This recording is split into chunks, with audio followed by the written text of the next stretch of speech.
For Off the Block, I'm Vinny Lopes, and we are now joined by Mount Olive men's volleyball head coach David Heller after his team was able to defeat King in 4 games to advance to the conference tournament finals. And Coach, big win for your program. How would you assess your team's performance tonight? I thought we served really aggressively, and that put us in some really good position. We didn't block as much as we needed to, but we got great block touches, and Josh Donahue was unstoppable defensively tonight, finishing with 22 digs in the 4 set. He really put Jeff in some good position to give our hitters some nice swings and transition. So I was really pleased with the team play today.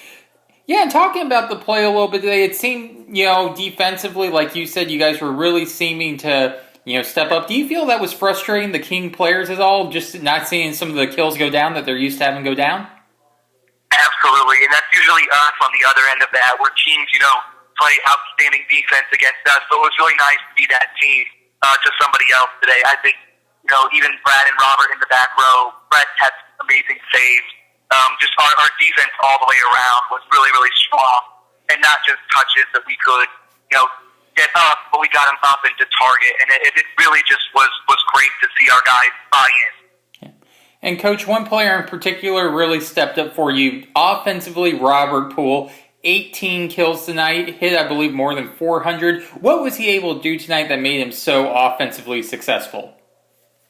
We worked a lot on being out of system this week in practice, and Robert, took the challenge, the drills that we had devised for him to work on. He really stepped up, and he got through them, and he pushed himself.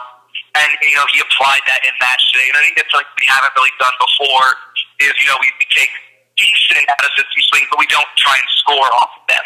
And tonight, we definitely went for the scoring opportunity because, obviously now it's win or go home, and we didn't want to go home tonight.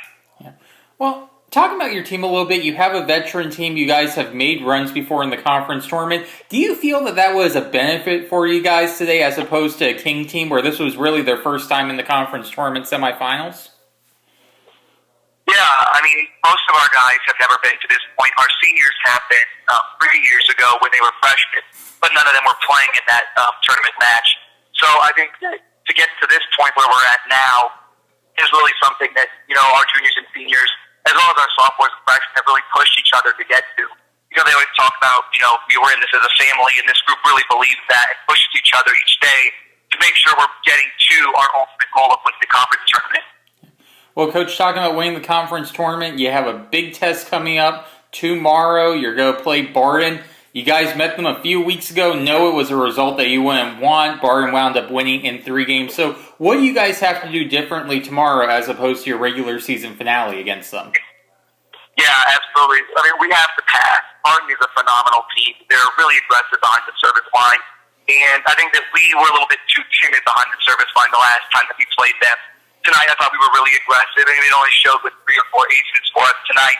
But we had been out of system a lot. We have to do the same thing tomorrow to really capitalize on them having to be out of system for us. You look at the season for you guys, you were very aggressive, scheduling non-conference, had a West Coast road trip where you played nationally ranked teams, Midwest road trip where you took on Lewis, a nationally ranked team, and then also traveling on up to Penn State to play a nationally ranked team. How much do you feel that experience has helped and prepared your players for this tournament run? I think that it's definitely given us a chance because we kind of progressed our schedule to go from, difficult back to conference, back to difficult, back to conference. Because it's typically what's going to happen when we make it into, obviously, hopefully our goal is making the national tournament. We're going to play your conference team, and then you have to step up and play a nationally ranked team first off if you win the national or the conference tournament. I think that our matches against UC Santa Barbara and Northridge, as well as our matches against Lewis and Penn State, have given us a chance to really know what Barton is capable of because size-wise, Barton matches up really well with us, similar to the teams out in California and East Coast and Midwest did. So I think that we kind of look back at some of the video, working on spinning high hands, different things like that I think are going to work well for us tomorrow. All right, Coach, and one final question. We'll let you go on this. You already hit on your team needing to pass a little bit better, to be a little bit more aggressive from the service line. But what is the one other thing besides those 2 things that you guys are going to need to do well tomorrow to beat Barden? I think that we're definitely going to have to score out of system. I think that's the thing if we're not passing well. Barton is also a really good blocking team, so coverage comes into play. I mean, it's really one of those matches where every skill has to be on in order for you to win because they're so well rounded.